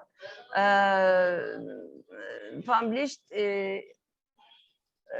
in the web page of the ICOM Pakistan, Pakistan and ICOM conference belong to ICOM Pakistan. Please let me express my gratitude to Sir Mohammed Javed, former president of ICOM Pakistan, Rukhsana David, president of Pakistan, dear ladies, Izzah Khan, Zahida Quadri from ICOM Pakistan, and Dr. Ali Akın Akyol from KUMID, our dear friends, our partners from 32 countries, national committees of ICOM, and our volunteers, technical teams, for their endless effort and kind contribution and collaboration. Dear participants, you can see our secretaries behind of the conference, under the supervisor of the Dr. Ali Akın Akyol, Sitti Rabia bint Abdurrahman, ICOM Malaysia, Deniz Serbest from KUMID, Buket Ceyda Şen from Ankara, Cemile Yıldırım Altun, PhD candidate of the Ali Akın Akyol, and Nefise Günaydın, Nefise Günaydın, undergraduate student, Dr. Ali, and Negin Dereksan from Iran. She is also the PhD candidate of the Ali Akın Akyol, and Deniz Serbest. You can see this map. I would like to introduce you ICOM 2020 and ICOM 2021 in numbers. Before conclusion my speech, in my opinion, according to me, these online conferences series are historical example of cooperation, solidarity, dialogue, sharing between ICOM national committees, NGOs, non-governmental organizations, universities, research centers, etc. The story is not over here, dear participants. Maybe we will create a new and different synergy with you in the future. Who knows? Thank you very much for being with us.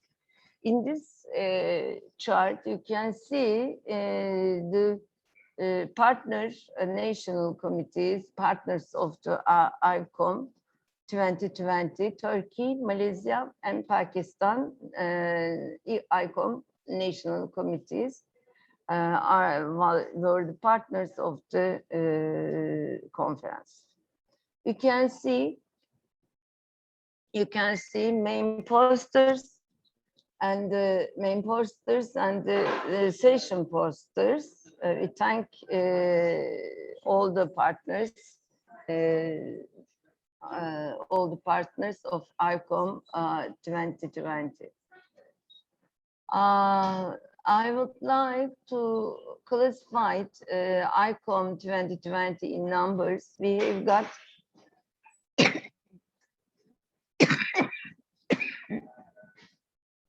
we have got 4 partners from the world, 3 partner ICOM national committees, 1 NGO, our association. And sorry, I couldn't see the numbers, sorry. International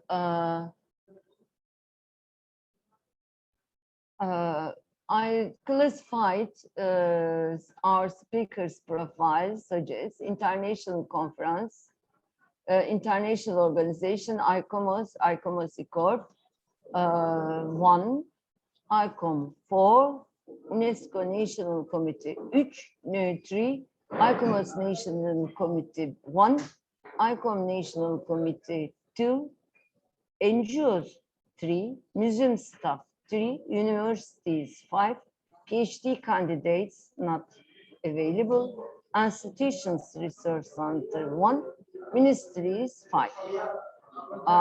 This is the profiles of the speakers of the ICOM 2020.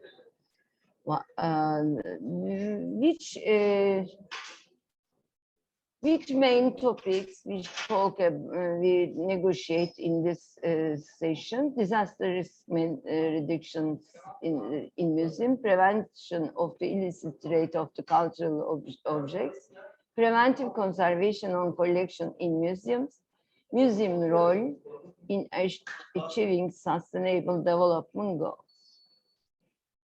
Okay, we say goodbye, see you later. Next conference during the ICOM 2020 webinar. And we started, I would like to share with you, this is the start of ICOM 2021 from the different countries of the world, such as Nepal, Bangladesh, Sri Lanka, Mongolia, Kyrgyzstan, Iran, Georgia, etc., Turkey and Albania. We have done, they are our stars of the ICOM 2021. This is, you can see the invitation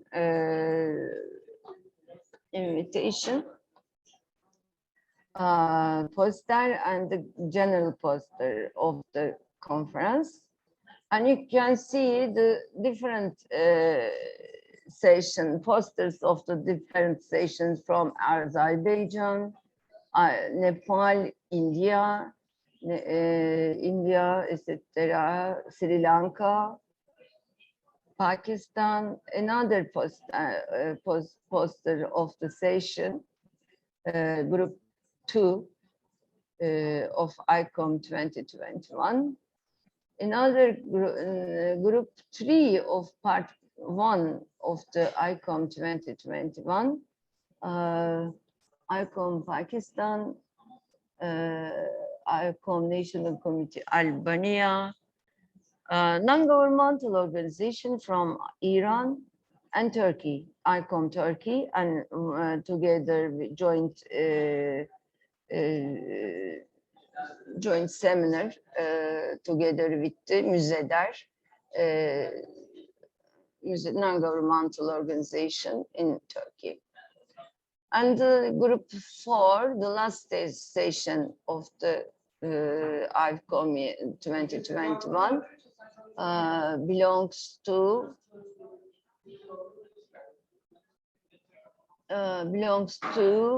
ICOM Georgia National Committee, ICOM Pakistan and ICMA to jointly conference, and our association KUMID section. Number of ICOM 2021 in numbers, we can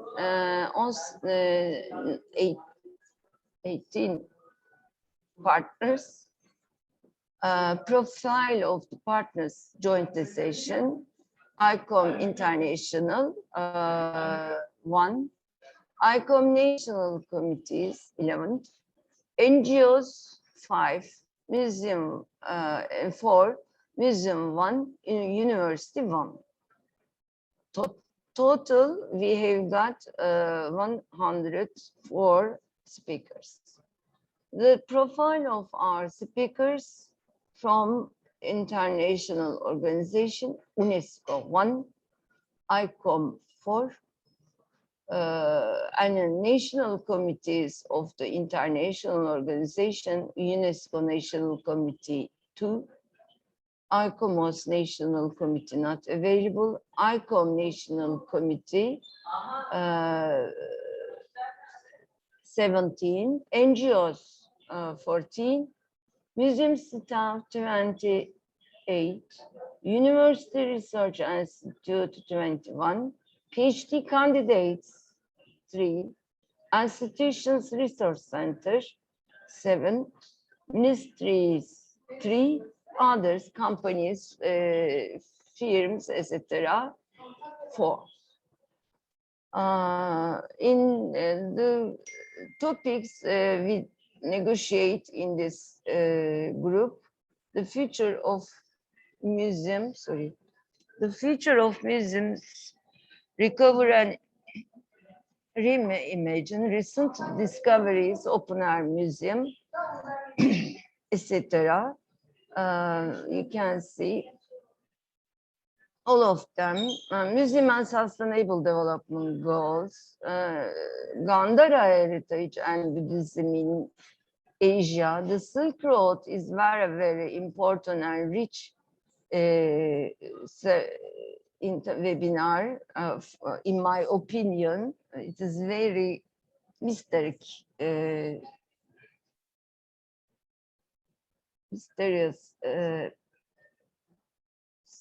Sorry. Thank you for your listening to me. Thank you.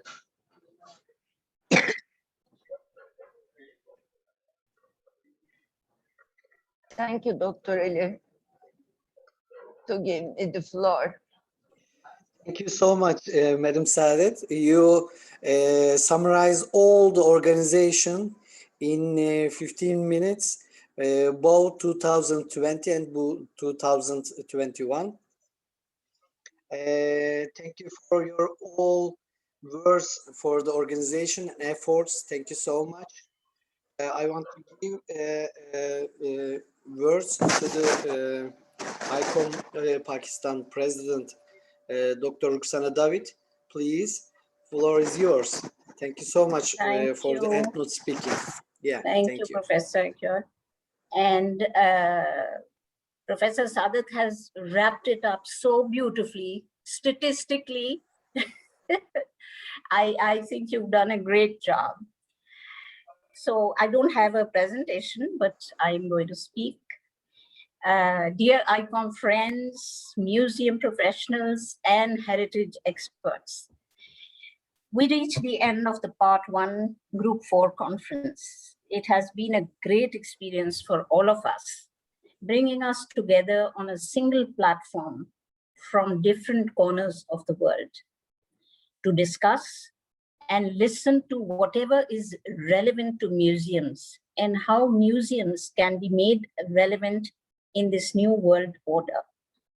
Since more than a year, the world has been shaken by a crisis which quickly took on a global dimension. Yes, the pandemic. It has struck practically all normality of life as we knew it. The pandemic resulted in extremely reduced mobility for everyone on this planet, which has not only put normal life on an indefinite hold, but has taken away many lives. More recently, devastating floods have hit northwestern Europe, right up to the Asia-Pacific region and the Middle East. And recently, terrible raging fires have struck Turkey. Our hearts go out in the deepest sympathy for people who have been directly affected by these disasters. There have, in the recent past, been earthquakes too, the worst in Nepal. And recently in Croatia, there have been instances of vandalism, terrorist attacks in museums and historical sites. The repercussion of all these events have been deep for everyone, including the museums. There have been staff cuts, budgetary reductions, and certainly diminished visitors. Some museums even dreading closure. What the crisis has done, and if I may single out only the pandemic, is that it has strengthened a reflection on the way the world functioned, the way museums functioned, and the need to adapt to this global change. The slogan for this year's Museum Day, the future of museums, recover and recreate, resonates extremely well with this situation. The important lesson here is for the museums to adapt and evolve. Technology has played a major role in giving us the opportunity to connect, to share, and to learn from each other, to reimagine the role of museums and to navigate these difficult times. These present Group 4 sessions of International Conference on Museums have been particularly relevant as they address three pertinent issues: museums and the SDGs, museum in the digital age, and disaster-resilient museums. The ICOM Georgia session was dedicated to museums and the sustainable goals and how museum can and should work towards achieving some of those goals. All the presentation, you want to say something? Sorry, okay. So all the presentations were clear and well articulated. My appreciation for all the speakers. In the second day session was hosted by ICOM Pakistan and ICOM International Committee for Museums and Collections of Archaeology and History, the ICMA. They focused on museums in the digital age. There were some very interesting presentations from Pakistan, Russia, Botswana, and France. Today's session was hosted by KUMID Turkey and Friends of Cultural Heritage and was dedicated to disaster-resilient museums. A very interesting session and one that needs a lot of appreciation. On behalf of the Planning Committee of the International Virtual Conference on Museums and as President of ICOM Pakistan, I would like to extend our deepest appreciation for our organizing partner, KUMID Turkey, for having stood by us all along these series. A very special thank you to Professor Saadat Gunair and Professor Dr. Ali Akyon and their technical team. One should never forget the technical team.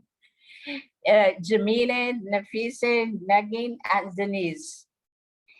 And closer to home, special thanks to Iza Khan, Secretary of ICOM Pakistan, and Zahida Qadri, Executive Member, ICOM Pakistan.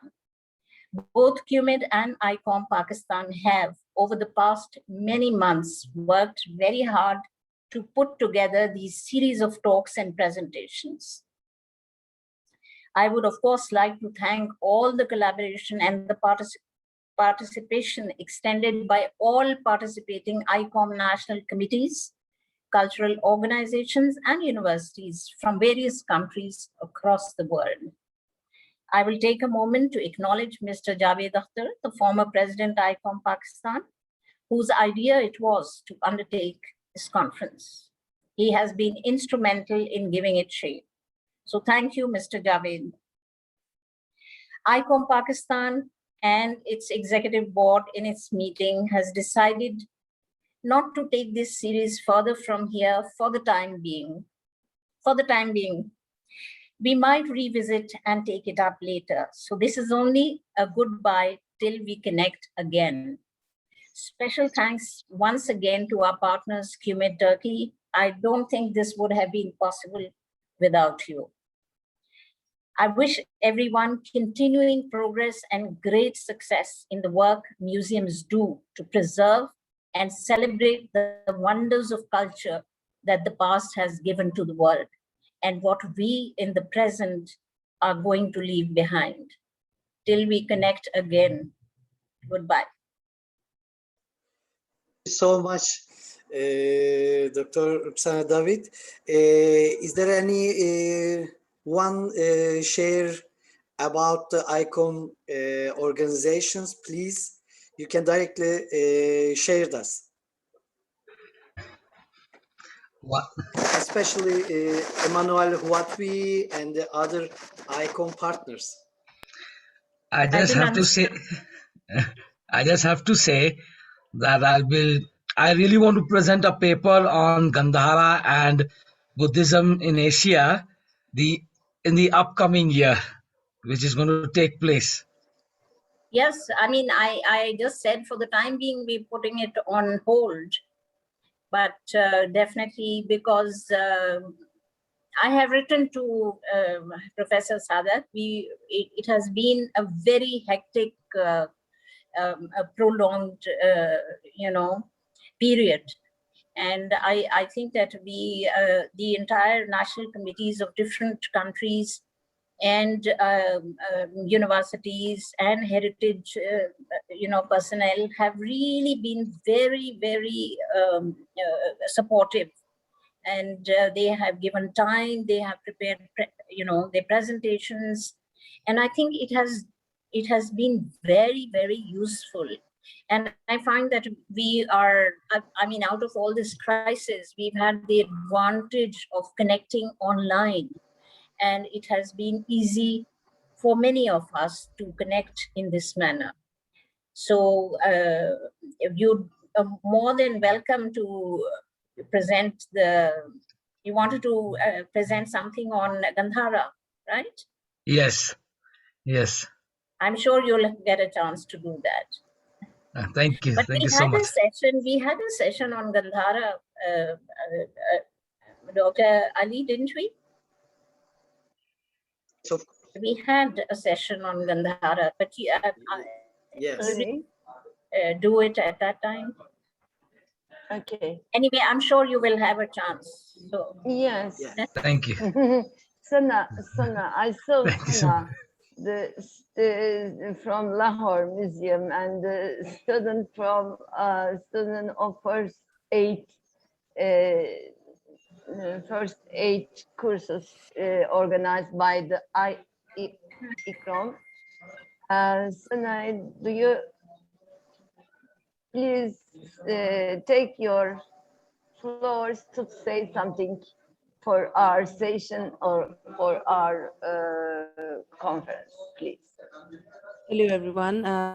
Actually, it was a wonderful experience for me to be here and to listen to all of you and your such an informative knowledge you have all shared.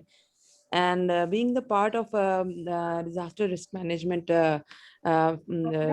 planning for ICOM, basically, I'm not working in Lahore Museum. I'm working for Lahore Alhambra Art Museum and its collection. So basically, the whole project is based on focusing on the collection of the museum and saving it from further damages and from climate and from pest attacks and also weather attacks. So these are the things which I'm focusing on in my DRR plan.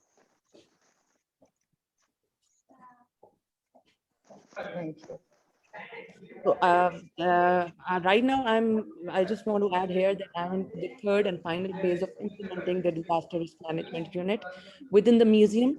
And for this, I'm also planning a seminar, which is going to be in the third week of August, followed by a 2 days workshop. So I'm right now in the middle of the process.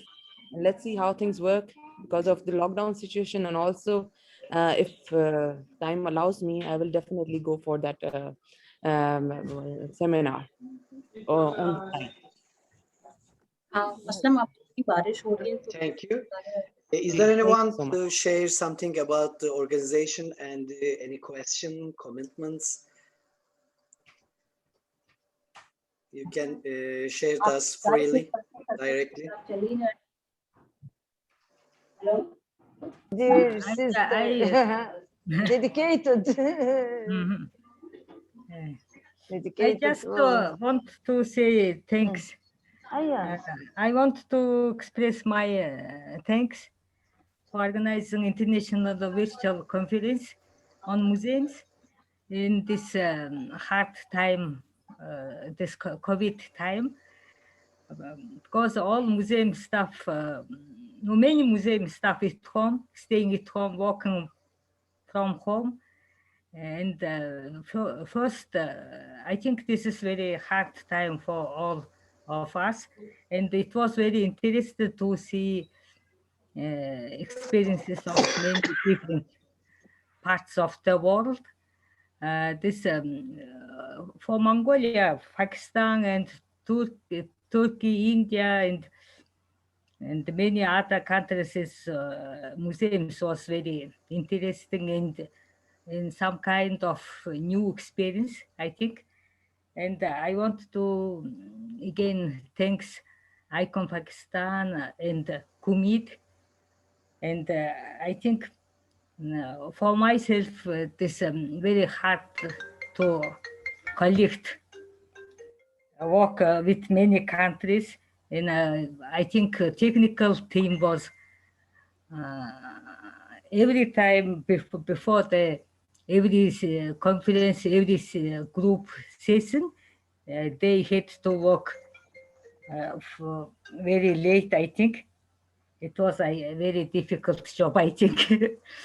And I want to wish to all of you very healthy and nice summer, and have a good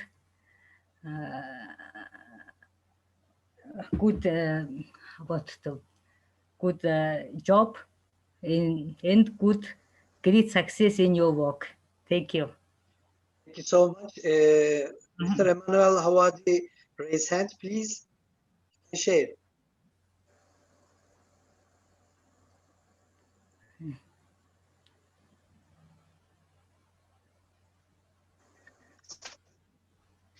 Good afternoon, everyone. Oh.